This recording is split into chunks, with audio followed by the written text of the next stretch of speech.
பிரபல தயாரிப்பாளர் எடுத்த விபரீத முடிவு மிகப்பெரிய அதிர்ச்சியை ஏற்படுத்தியிருக்கு. தமிழ் திரைப்பட தயாரிப்பாளரும் திரையுலக நிகழ்வுகளில் தன்னோட அதிரடியான பேச்சுகளால் எப்போதுமே செய்திகள்ல இடம் பிடிப்பவருமான கே ராஜன் அவரு ஒரு தவறான முடிவை எடுத்திருக்காரு. தமிழ் திரைப்பட தயாரிப்பாளர் கே ராஜன் அவரு அடையாறு ஆற்றிலதா இந்த தவறான முடிவை எடுத்திருக்காரு. தீயணைப்பு துறையினர் உடலை மீட்டு மருத்துவமனைக்கு அனுப்பி வச்சிருக்காங்க. தயாரிப்பாளர் கே ராஜன் அவருடைய இந்த விபரீத முடிவு குறித்து போலீசாரும் விசாரணை பண்ணிட்டு இருக்காங்க.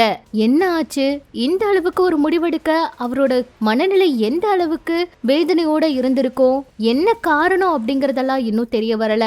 சினிமா துறையில பல்வேறு பிரச்சனைக்கு தொடர்ந்து இவர் குரல் கொடுத்துட்டே இருந்தாரு. கே ராஜன் அவரோட இந்த அதிரடி முடிவை எடுத்ததுக்கு காரணம் என்னங்கிறது குறித்து அடையாறு காவல்துறையினர் வழக்கு பதிவெல்லாம் செஞ்சு தீவிர விசாரணையை தொடங்கி இருக்காங்க. குடும்ப பிரச்சனையா, கடுமையான கடன் சுமையா, அண்மை காலமா அவங்களுக்கு ஏதாவது மன உளைச்சல் ஏற்பட்டிருக்கா, இந்த கோணங்கள்ல எல்லாம் போலீசார் முதற்கட்ட விசாரணைய முடிவிட்டு இருக்காங்க. திரைப்பட தயாரிப்பாளர் சங்கம் மற்றும் கோலிவுட் வட்டாரத்துல எப்பவுமே கலகலப்பாவும் அநீதிகளுக்கு எதிராக ஆவேசமாவும் பேசக்கூடிய ஒரு மூத்த கலைஞர் இப்படி ஒரு தவறான முடிவை எடுத்தது எல்லாருக்குமே மிகப்பெரிய அதிர்ச்சியை கொடுத்திருக்கு. சென்னை திரையுலகினர் மத்தியில இத மிகப்பெரிய துயரமாவும் பாக்குறாங்க, பெரும் சோகத்தையும் ஏற்படுத்தி இருக்கு. தமிழ் திரைப்பட தயாரிப்பாளரும் பல்வேறு பொது விவாதங்கள்ல தன்னோட துணிச்சலான கருத்துக்களால் சினிமா வட்டாரத்துல எப்பவுமே பரபரப்பா அறியப்பட்டவருமான இவரு இந்த மாதிரி ஒரு முடிவை ஏன் எடுத்தாருங்கிறது இன்னுமே உறுதியா தெரியல.